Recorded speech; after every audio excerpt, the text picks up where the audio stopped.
lórúkọ tèmi gbajúgbajà òṣèré Nollywood orí ètò Bísí Ológe la wà.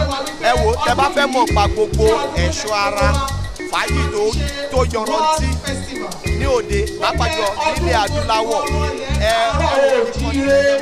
lórí ètò Bísí Ológe ẹ má yí yẹ̀ wò Yẹmí Ṣódadé ló sọ bẹ́ẹ̀ ẹ jọ̀ọ́.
Happy wedding anniversary. Nínú ọlọ́lá pẹ̀lú àlàáfíà ara. Lọ́jọ́ púpọ̀ nínú ọlọ́run ọba. Ìgbésí ayé Àníkẹ́. Àníkẹ́ Àdé. Àníkẹ́ Àdé. Olúborí mo kí ẹ o. Àníkẹ́ Àdé.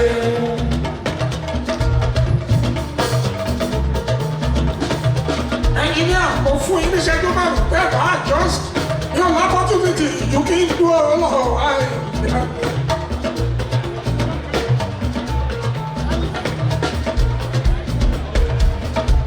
Àníkẹ́ Àdé, Àníkẹ́ Àdé, olúborí mo kí ẹ, Àníkẹ́ Àdé. Olúborí ṣàdúrà fún mi mo fẹ́ máa ṣàníyàn. Olúborí ṣàdúrà fún mi mo fẹ́ máa ṣàníyàn. Àníkẹ́ ṣàdúrà fún mi mo fẹ́ máa ṣàníyàn. Olúborí ṣàdúrà fún mi mo fẹ́ máa ṣàníyàn. Àníkẹ́ ṣàdúrà fún mi mo fẹ́ máa ṣàníyàn. Olúborí ṣàdúrà fún mi mo fẹ́ máa ṣàníyàn. Olúborí ṣàdúrà fún mi mo fẹ́ máa ṣàníyàn. Olúborí ṣàdúrà fún mi mo fẹ́ máa ṣàníyàn. Happy wedding anniversary. Olúborí ṣàdúrà fún mi mo fẹ́ máa ṣàníyàn. Olúborí ṣàdúrà fún mi mo fẹ́ máa ṣàníyàn. Àníkẹ́ ṣàdúrà fún mi mo fẹ́ máa ṣàníyàn. Olúborí ṣàdúrà fún mi mo fẹ́ máa ṣàníyàn.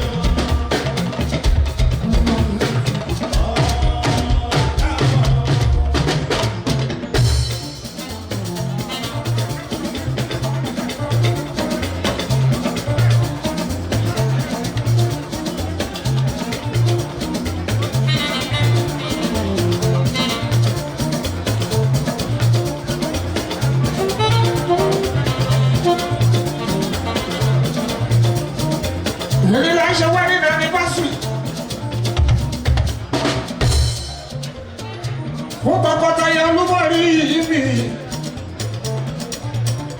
adémọlá àyẹ̀fẹ́ òkè ìbàdàn nílẹ̀ olúyọ̀ lóṣù.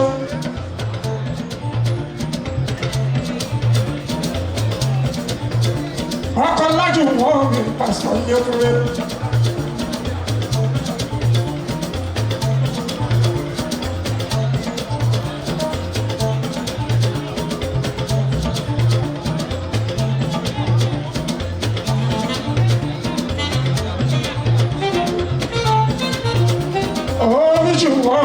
Dasola, Anita Milede, ọmọ jíjẹ́ bí ọ̀sán ọjọ́ gbogbo dára bí iye okú oríire àdìtẹ́. Ẹ̀mí ìyá ṣe kú pọ̀ nínú ọ̀làlá.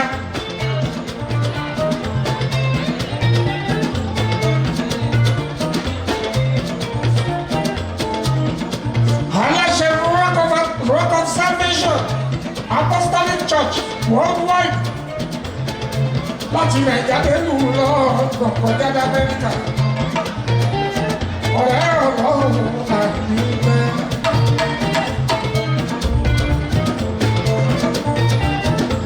àṣẹ pẹ́lẹ́ mú kọ́rin kéésì ọ̀rẹ́ mi ní sani kíẹ̀ àbíkẹ́ ojú ọlọ́run gbọ́ngàn. Ọba tó yẹ oní kí iye òpẹ́ ìṣọ̀pọ̀ tó láyé. Ọkọ̀ báyọ̀ olúborí nínú àlàáfíà nínú ọlá ńlá.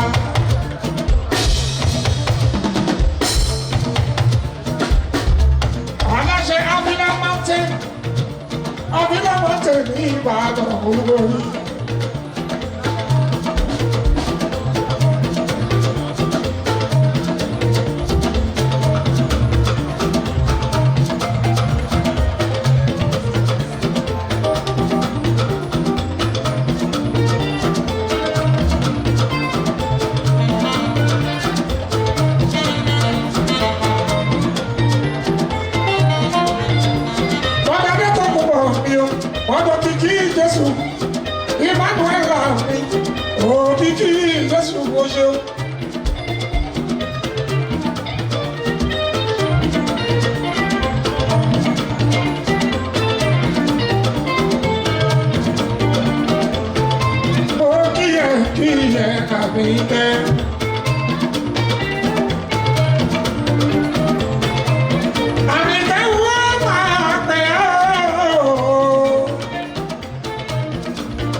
àgbà máa wọlé máa wọlé máa rọra.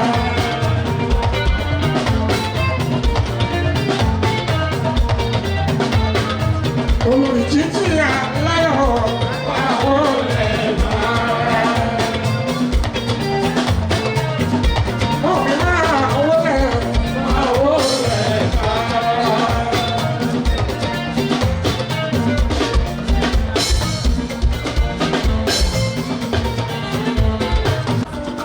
Gbogbo yẹn kú àgbo tí mo kí yín.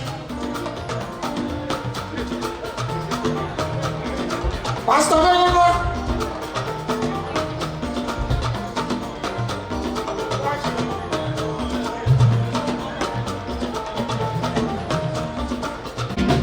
Ayọ̀dẹ́wọ́lá, Ayọ̀fẹ́, congratulations, ọkọ̀ àfikẹ́.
Torí Adémọ́lá, Àyànfẹ́ Olúborí, lókè Ìbàdàn lólùyọ̀ lélẹ̀. Ọkọ̀ àdìjẹ́ mi lẹ́gbẹ̀ẹ́.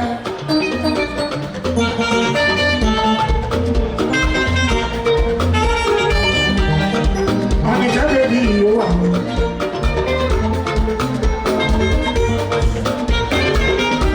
Àdìjẹ́ bèbí yóò wà. Ayọ̀dẹ́ Olúborí.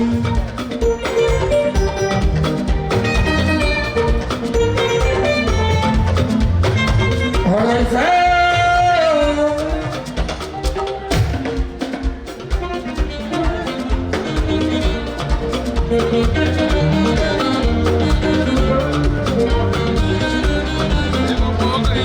Àyíká òun àgbáyé ló ṣòwò.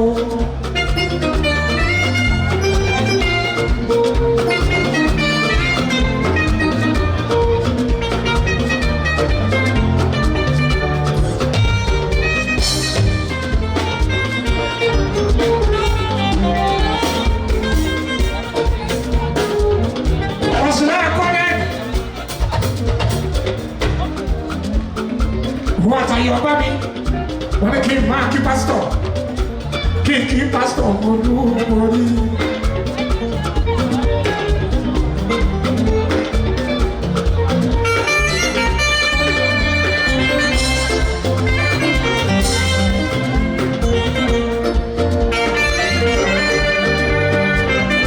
Àníkẹ́, ṣé wọ́n náà rèé Olúwa, ó wá dúpẹ́ òde. Àtọ̀dúnmọ́dún, ó wá dúpẹ́ òde, ó wá dúpẹ́ òde ìgbà gbogbo. Àbíkẹ́ ṣé wọ́n náà rèé Olúwa.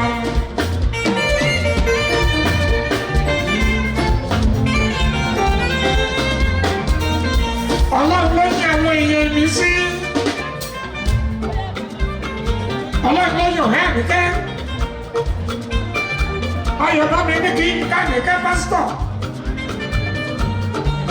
Thanks for watching this video. Please don't forget to click on subscribe button. Kindly comment and share. We drop new videos daily. Thank you. God bless you.